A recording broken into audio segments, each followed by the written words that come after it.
Okay, so we've talked about dominant, we've talked about creative. We got 2 more left. Let's talk about normalizing. Right. So what does this type of ISTJ look like? So normalizing probably is the closest to the stereotype that we could consider. Normalizing. Even the word makes me think. Like, again, I'm an ENFP preferences, right? So when I think of an ISTJ, the word normalizing immediately, like, yeah, that makes sense. Yeah, because you don't think of yourself as being normal. No. And so the opposite would be the normal. Right. So normalizing subtypes are more conventional and specialized. Yeah. And so because of that, there's a dutiful nature that comes along with this subtype. And again, this is probably the closest to the stereotypes that you're going to read about ISTJs. So words like diligent, loyal, meticulous, modest, serious, these are all characteristics of the normalizing ISTJ.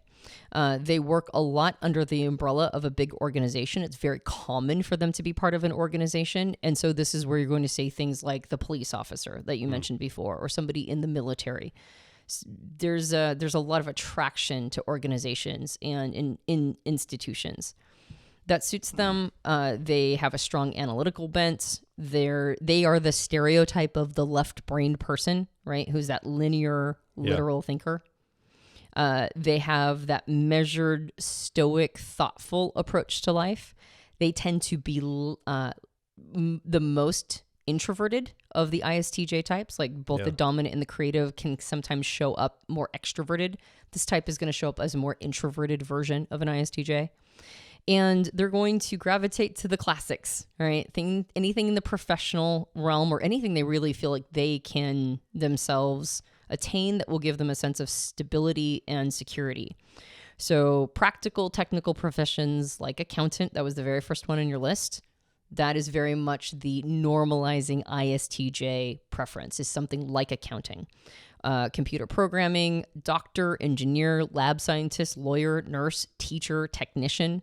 So they're far more likely to do all of this not in an entrepreneurial position, but more working for somebody else, because there's a sense of security that comes with that. But there's also a sense of connection that comes with it too, because as a normalizing subtype, they're going to want to be part of a community. Yeah, and I would say this subtype also sees the value in the system, the larger system, like plugging into the larger system. There is a value to that, right? And maybe it can be overdone, especially from my perspective. So this is from my perspective, but I think this is the ISTJ that understands systemically like the whole picture in a system way. So we have a friend, for example, who wanted to go to another country to volunteer. There was some trauma happening in this country overseas, and this person is in North America and Canada, and they have an ISTJ father who they were expressing they want to go take direct action and contribute directly.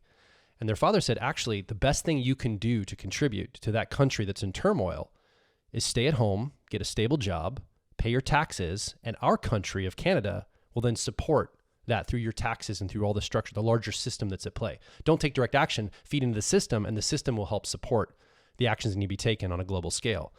And I think that's it seems to me that would be a very normalizing ISTJ type framework is we have these systems for a reason. Let's go ahead and lean into them, help support them, and they will take care of us if we take care of them. Right. And I think that's a valid way to go through life. I think that we need that kind of thinking.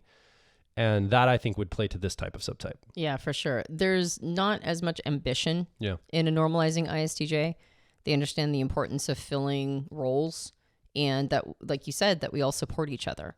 And so there's a purpose that comes along with working in these kinds of institutions. Yeah. Like you mentioned, it's not just a job. It's also, there's a fulfillment that comes along with it, that I'm a part of this, this the system. Ecosystem. Yeah. That's right. Exactly. Yep. And so that again is the more stereotypical ISTJ version. And so a lot of the jobs you mentioned at the beginning would fall in line with that subtype. Yeah, like military, supporting government work, stuff like that. The things we think about for ISTJ. Now, the cognitive function, analytic versus holistic, attunement there. Right. So they're the opposite of the creative type. And so for the type geeks out there, the way you find the normalizing subtype is you take the judging function, in this case, extroverted thinking, or what we call effectiveness, and that's the part that has that analytic orientation. It's more assertive. It kind of determines how something should be set up in its judging function. and then asserts that out into the world. But then the perceiving function, in this case, introverted sensing or memory, that's going to be the more receptive, holistic. It makes them a little bit more open to societal messages, really. That all the normalizing subtypes are like this. They're a little bit more open to how society is set up because their worldview function, that perceptive function, is a little bit more receptive. Yeah. So they're the opposite of the creative.